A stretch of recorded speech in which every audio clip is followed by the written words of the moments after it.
अतुल परचुरे हे एक उत्तम अभिनेते म्हणून नावारूपाला आले। त्यांनी हिंदी मराठी अशा दोन्ही भाषेत काम करत त्यांच्या अभिनयाने अनेकांची मनं जिंकली।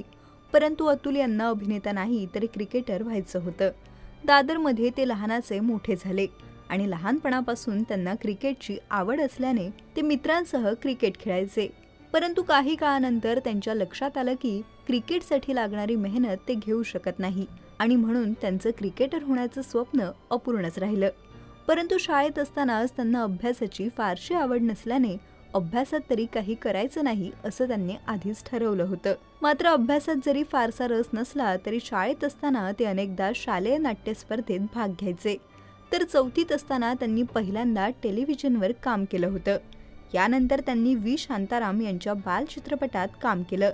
पुढे जाऊन शहजादा या नाटकात त्यांनी नाना पाटेकर यांच्यासोबत काम केलं होतं। परंतु त्या काळी त्यांना पहिल्यांदाच अभिनेता म्हणून ओळख मिळाली, ते बजरबट्टू या नाटकामधून। शाळा झाल्यानंतर कॉलेजमध्ये असताना त्यांनी टिळक आगरकर या नाटकात भाग घेतला।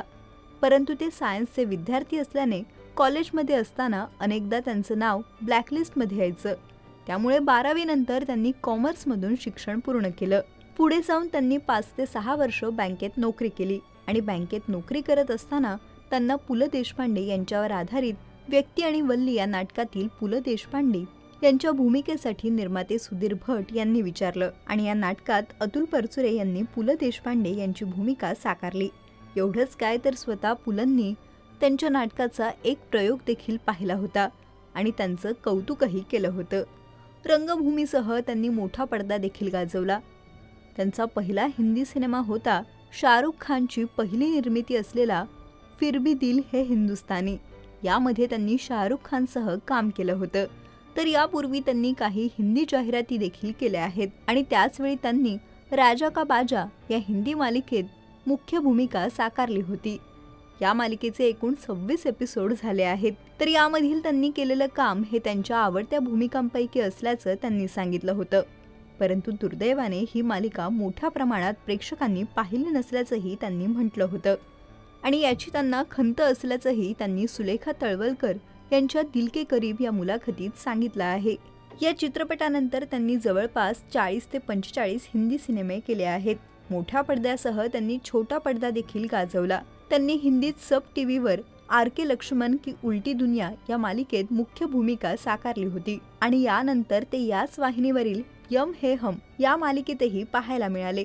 नंतर त्यांनी मराठीतही जागो मोहन प्यारे या मालिकेत मुख्य भूमिका साकारली आणि मालिकेतील मोहनच्या भूमिकेतून त्यांनी पुन्हा एकदा प्रेक्षकांची मनं जिंकली। पुढे त्यांनी बालनाट्य केलं तर त्यांचा शेवटचा सिनेमा ठरला नुकताच आलेला अलीबाबा आणि 40शीतले चोर। यानंतर त्यांनी घरत गणपती या सिनेमामध्ये सुरुवातीपासून शेवटपर्यंत सूत्रधाराची भूमिका पार पाडली। अतुल परचुरे हे गेले अनेक दिवसांपासून कर्करोगाने ग्रस्त होते आणि शेवटपर्यंत ते लढत राहिले। परंतु काळाने घात केला आणि त्यांनी या जगाचा निरोप घेतला। परंतु या सगळ्या काळात त्यांच्या कुटुंबाने त्यांना खंबीर साथ दिली। त्यांची पत्नी सोनिया यांनी त्यांना कायम प्रोत्साहन दिलं। खरं तर सोनिया आणि अतुल यांची पहिली भेट देखील रंगभूमीवरच झाली होती। पु ल देशपांडे यांच्या 75ला हे दोघे तुझं हे तुझ्यापाशी या नाटकात काम करत होते। त्या दरम्यानच त्यांचे सूर जुळले। या दोघांनी पुढे लग्न करण्याचा निर्णय घेतला। गंमत म्हणजे स्वतः सोनिया यांनी अतुल यांना लग्नासाठी विचारलं होतं, कारण अतुल यांना सोनिया आवडायच्या, परंतु त्यांना त्यांची जोडीदार एकाच क्षेत्रातली नको होती।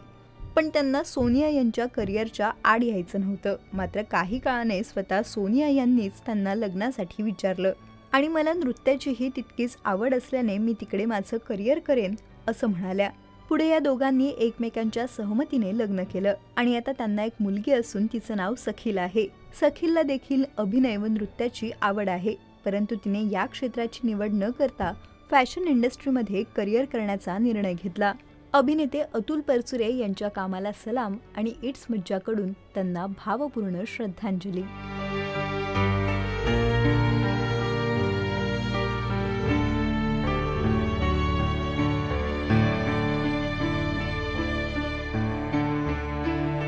मराठी चित्रपटसृष्टीमधील latest update, original web series, shows, गाणी आणि एंटरटेनमेंटसाठी आमच्या चॅनलला सबस्क्राईब करा आणि बेल आयकॉन दाबायला विसरू नका।